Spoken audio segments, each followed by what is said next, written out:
दोस्तों ये है आपका अपना प्रिय आरजे आदि कश्यप मुंबई से मानुस और आपके लिए लेकर आया है आपका मन पसंद प्रोग्राम पॉजिटिव कर्मा।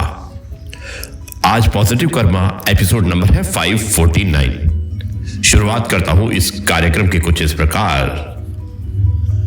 माता पिता साथ हैं तो रोज धनतेरस और संगनी साथ है तो रोज रूप चौदस। बच्चे अगर साथ हैं तो रोज दीपावली और परिवार साथ में है तो रोज अन्नकूट। भाई बहन में प्यार हो तो रोज भाई दूज और दोस्त सखा मित्र साथ हैं तो हर रोज नया त्योहार। दोस्तों 5 दिवसीय दीपोत्सव की आपको आपके सहपरिवार के साथ बहुत बहुत शुभकामनाएं। आज चौथा दिवस खत्म हो चुका है और 5वां दिवस है। आज भैया दूज है और मुझे उम्मीद है कि सारी बहनें अपने भाइयों के साथ इस त्योहार को मनाएंगी। यह है आपका अपना प्रिय आरजे आदि कश्यप मुंबई चा मानुस। दोस्तों आज मैं आपको दूरी के विषय में कुछ बताना चाहता हूं और दूरी से आपको किस तरह से मैं कनेक्ट करता हूं इस छोटी सी कविता के साथ में। मुझे उम्मीद है कि ये आपको पसंद आएगी। मधुमिता पांडे जिन्होंने हमें भेजा है। दूरी को तुम प्रेम का दुश्मन मत समझना, दूरी प्रेम की बड़ी मित्र है, क्योंकि दूरी उकसाती है प्रेम को, जलाती है प्रेम को, विरह को उठाती है।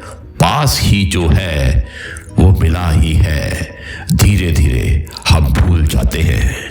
पास होने के कारण ही तुम परमात्मा को भूले हो, पास ही होने के कारण तो तुम आत्मा को भूले हो।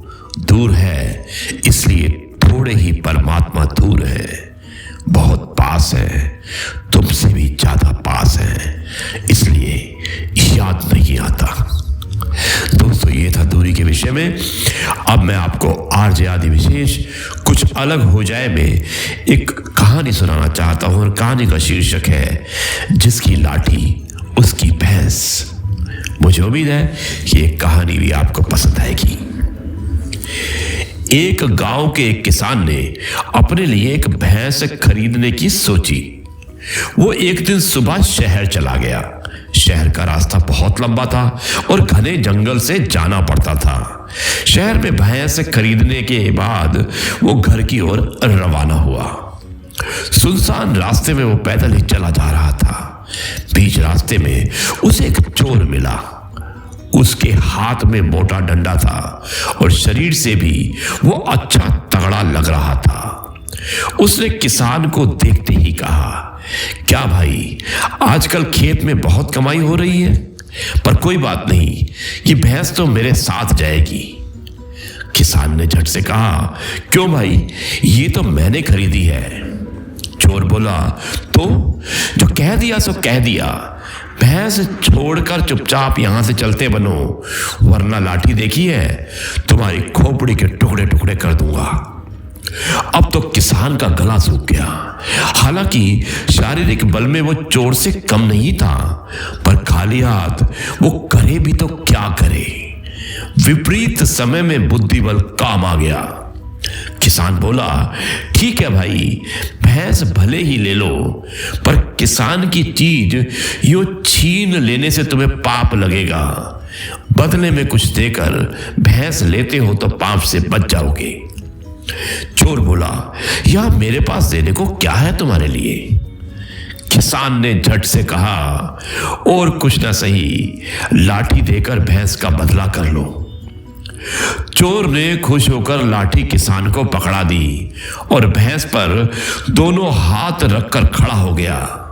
तभी किसान कड़क कर बोला, चल हट भैंस के पास से, नहीं तो अभी तुम्हारी खोपड़ी के 2 टुकड़े कर दूंगा। चोर ने पूछा, क्यों? किसान बोला, क्यों क्या, जिसकी लाठी उसकी भैंस। चोर को अपनी बेवकूफी समझ आ गई और उसने वहां से भागने में ही अपनी भलाई समझी।